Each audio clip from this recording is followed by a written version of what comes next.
In the annals of human history, few names resonate with such profound power as Nelson Mandela, a name synonymous with courage, resilience, and the unyielding pursuit of justice against overwhelming odds.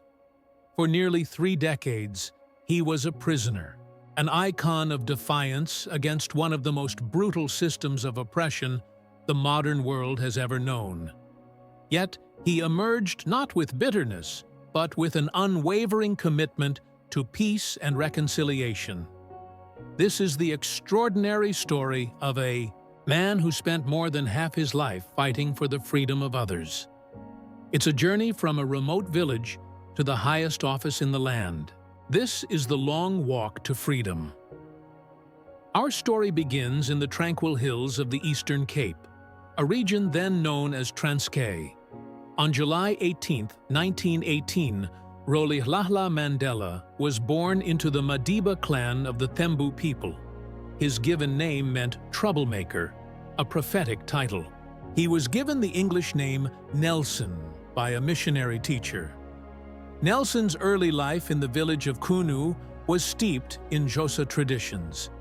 He learned about justice and leadership from his father, a local chief, and later from Chief Jongintaba Dalindyebo, who became his guardian after his father's death. This foundation instilled in him a deep respect for community and law. Education quickly became a defining force. He attended local missionary schools, distinguishing himself with his sharp intellect. His pursuit of knowledge led him to Fort Hare University, where the seeds of his political consciousness began to germinate. He honed his debating skills and forged lifelong friendships that would shape South Africa's future. In 1941, to escape an arranged marriage, the young Nelson Mandela made his way to Johannesburg, a bustling, segregated metropolis that became the crucible of his political awakening. Here, he enrolled in law school and began working at a law firm, gaining first-hand experience of the systemic injustices faced by Black South Africans under racial segregation. The political landscape of South Africa was irrevocably altered in 1948 when the National Party came to power, formalizing racial segregation into the brutal system known as apartheid. This was a state-sponsored ideology of racial superiority designed to oppress the black majority. Laws like the Group Areas Act, Bantu Education Act, and Pass laws systematically entrenched white minority rule. Nelson Mandela, witnessing this injustice, could not remain silent. In 1944, he, along with Oliver Tambo and Walter Sisulu, co-founded the African National Congress Youth League, or ANCYL. They injected new dynamism into the ANC, advocating for more radical, mass-based action against white supremacy. His early political activities were rooted in peaceful resistance. He championed the Program of Action, which called for boycotts, strikes, and civil disobedience. In 1952, he played a pivotal role in the landmark Defiance campaign, encouraging thousands of volunteers to deliberately break apartheid laws. For his leadership, Mandela was arrested and frequently banned. He also founded the first black-run law firm in South Africa with Oliver Tambo, providing legal aid to those affected by apartheid laws. However, the state's response to peaceful protest was increasingly brutal. The climax came on March 21, 1960, in Sharpeville, where police opened fire on a peaceful protest against Pass laws, killing 69 unarmed Black Africans.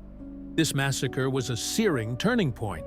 It became clear to Mandela that nonviolent resistance alone would not dismantle the apartheid machinery. The time for passive resistance was over.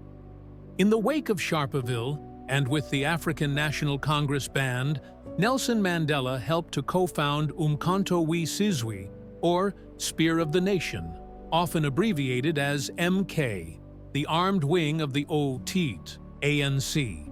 This was a strategic shift towards sabotage against government installations, carefully designed to avoid loss of human life. Mandela believed violence was now necessary, as a last resort, a defensive measure against state-sponsored violence. Mandela famously went underground, adopting various disguises and operating under different aliases. He became known as the Black Pimpernel, evading capture for 17 months, traveling across Africa and to London to garner support and secure training for MK. However, the state's intelligence network was relentless. In August 1962, Mandela was finally apprehended. Then, in July 1963, a raid on a secret hideout uncovered documents detailing MK's operations. This led to the infamous Rivonia trial, where Mandela and several other prominent anti-apartheid leaders faced charges of sabotage and conspiracy to overthrow the government, charges that carried the death penalty. During the Rivonia trial, Mandela chose to defend himself. His powerful 4-hour speech from the dock on April 20, 1964, became an immortal declaration of principle. He declared, "I have fought against white domination, and I have fought against black domination. I have cherished the ideal of a democratic and free society. It is an ideal which I hope to live for and to achieve. But if needs be, it is an ideal for which I am prepared to die." On June 12, 1964, Nelson Mandela and his co-accused were sentenced to life imprisonment. Mandela disappeared behind prison walls. For the next 27 long, arduous years, Nelson Mandela was a prisoner. His first 18 years were spent on Robben Island in a tiny, damp cell. He was forced to perform brutal manual labor in a limestone quarry, enduring harsh conditions, malnutrition, and abuse. His eyesight was permanently damaged. Despite the torment, Mandela refused to be broken. He became a source of inspiration for his fellow inmates, upholding discipline, dignity, and continuing their political education. He learned Afrikaans, the language of his oppressors, to better understand them. Outside the prison walls, the Free Mandela movement gained unprecedented global momentum. His imprisonment galvanized an international outcry against apartheid. Artists wrote songs, activists organized boycotts, and nations imposed sanctions. Mandela became the most famous political prisoner in the world, a living symbol of injustice and hope.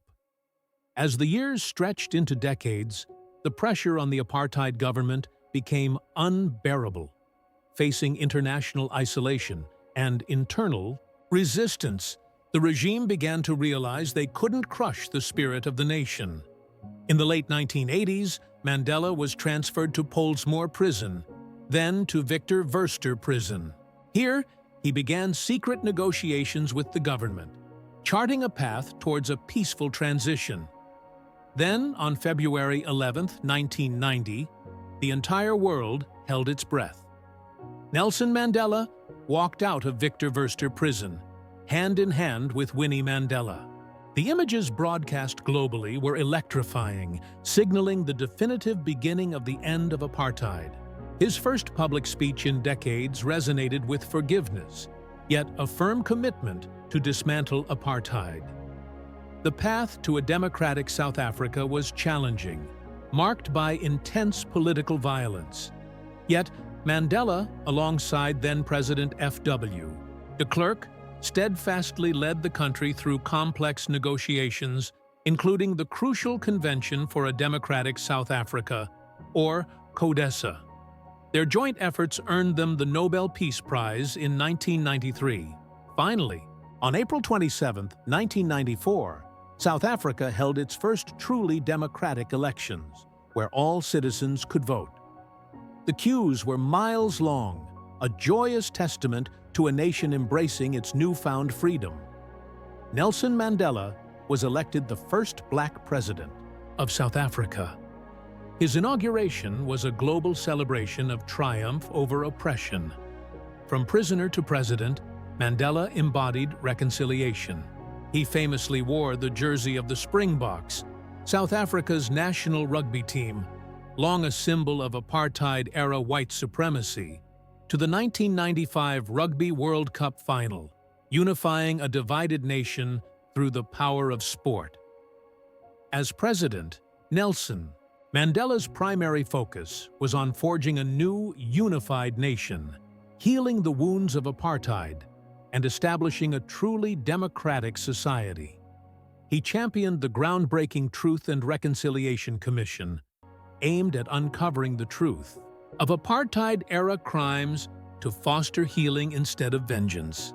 He stepped down after one term in 1999, setting a powerful precedent for democratic transition. In his retirement, Madiba continued to be a fervent global advocate for peace, human rights, and the fight against AIDS.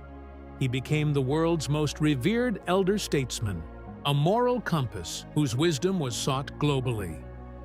Nelson Mandela passed away peacefully on December 5, 2013, at the age of 95. The world mourned the loss of a giant, but his legacy endures.